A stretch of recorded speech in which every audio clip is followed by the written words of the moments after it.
कहते हैं दुश्मन का दुश्मन दोस्त होता है। स्क्रीन पर जो ये मैप देख रहे हैं आप, इस इलाके में भारत चीन के दुश्मनों के साथ मिलकर कुछ ऐसा कर रहा है जिससे जिनपिंग की नौसेना बुरी तरीके से बौखलाई हुई है। दक्षिण चीन सागर में चीन के लिए अब सबसे बड़ा खतरा भारत बन गया है। तो वहीं इसी इलाके से म्यांमार को भी एक खास संदेश दिया है भारत ने। तो वहीं दूसरी तरफ भारत के एन मिसाइल के सफल परीक्षण से क्यों घबराए पड़ोसी मुल्क, इसके अलावा बहुत कुछ। आइए जानते हैं इन खबरों को विस्तार से। लद्दाख का ये जो इलाका आप देख रहे हैं, ये इलाका भरा पड़ा है पहाड़ों से और ठीक ऐसा ही हाल है तिब्बत के इलाके का भी। इन इलाकों में भारतीय सेना तो भारी पड़ जाती है चीनी सेना पर, क्योंकि माउंटेन वारफेयर में भारतीय सेना का कोई जवाब नहीं है। लेकिन बात मिसाइलों की करें तो इन क्षेत्रों में मिसाइलों को लगाना, रडार सिस्टम को लगाना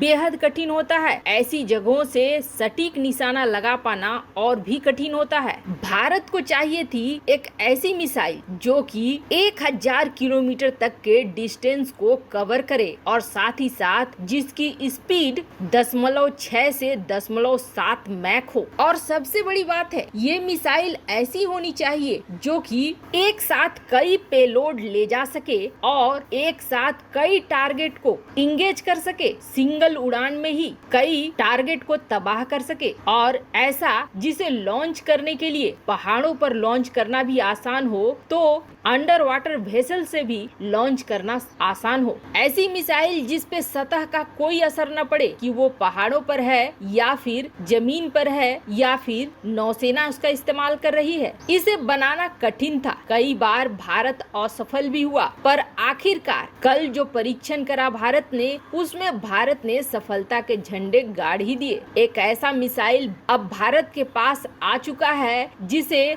दुश्मन का रडार पकड़ ही नहीं पाएगा। और सबसे बड़ी बात है, ये मिसाइल पहले तो बहुत ज्यादा कलाबाजियां खाती है और उसके बाद ये सीधे निशाने पर लगती है। इसकी अपनी एक यूनिक ट्रेजेक्टरी होती है, मतलब कि पहले से कोई रास्ता डिफाइन नहीं है। हर बार जब ये मिसाइल दागी जाएगी तो एक अलग पाथ फॉलो करते हुए अपने टारगेट को निशाना बनाएगी। न्यूक्लियर कैपेबल इस मिसाइल का परीक्षण भारत ने उड़ीसा के तट पर करा। भारत की ये निर्भय मिसाइल चीन के ऊपर बेहद भारी पड़ने वाली है, खास तौर पर पहाड़ी इलाकों में। तो वहीं पाकिस्तान की तो गिनती ही छोड़ दें। और सबसे बड़ी बात आपको बता दें, इस मिसाइल का गाइडेंस, कंट्रोल और नेविगेशन सिस्टम सब कुछ भारत के अपने बनाए गए ring laser gyroscope, INS navigation system और जीपीएस के साथ लगे हैं। इसे बनाने में डीआरडीओ को काफी मेहनत करनी पड़ी, लेकिन आखिरकार डीआरडीओ को सफलता मिल ही गई। वहीं दूसरी तरफ दक्षिण चीन सागर का ये इलाका, जहां पर भारत अब सीधे सीधे एंट्री ले रहा है। भारत ने वियतनाम के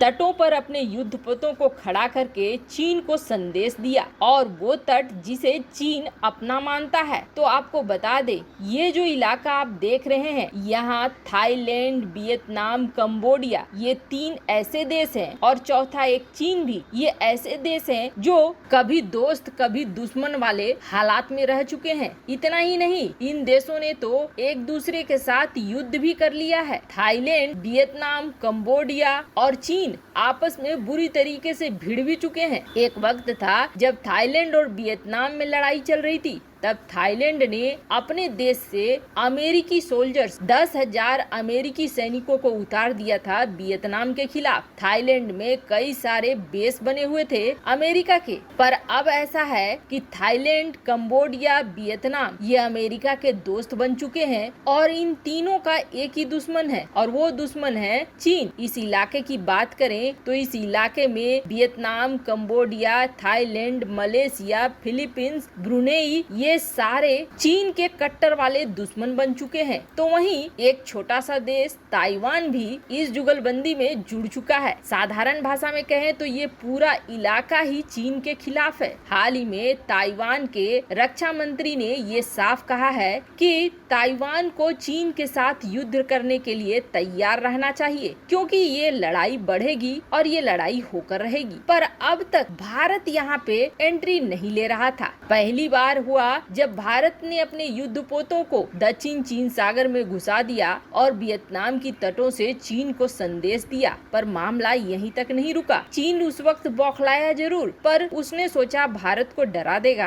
पर भारत डरा नहीं और अब एक बार फिर भारत ने इस इलाके में अपने युद्धपोतों को उतार दिया है और ये युद्धपोत थाईलैंड की नौसेना के साथ मिलकर बड़े लेवल पर युद्धाभ्यास कर रही है। भारत की नेवल शिप INS सरयू और थाईलैंड की HTMS करबी इस इलाके में घूमने निकले हुए हैं युद्धाभ्यास के साथ साथ। वैसे आपको बता दें, थाईलैंड में इस तरह की युद्धाभ्यास करके जहां भारत चीन को संदेश दे रहा है, तो वहीं म्यांमार को भी भारत एक बड़ा संदेश दे रहा है। म्यांमार में जिस तरीके से जनता की सरकार लोकतांत्रिक सरकार नहीं है और सैन्य तख्तापलट हो गया है, वैसा ही कुछ हाल थाईलैंड का भी है। पर थाईलैंड के साथ भारत के पॉलिटिकल, इकोनॉमिक, कल्चरल और मिलिट्री सहयोग इन दिनों और ज्यादा बढ़े हैं। पिछले 5 साल की बात करें तो इन 5 सालों में भारतीय प्रधानमंत्री जहां थाईलैंड पहुंचे हैं, तो वहीं थाईलैंड के सैन्य शासक चानो चा भी भारत आ चुके हैं। भारत अपने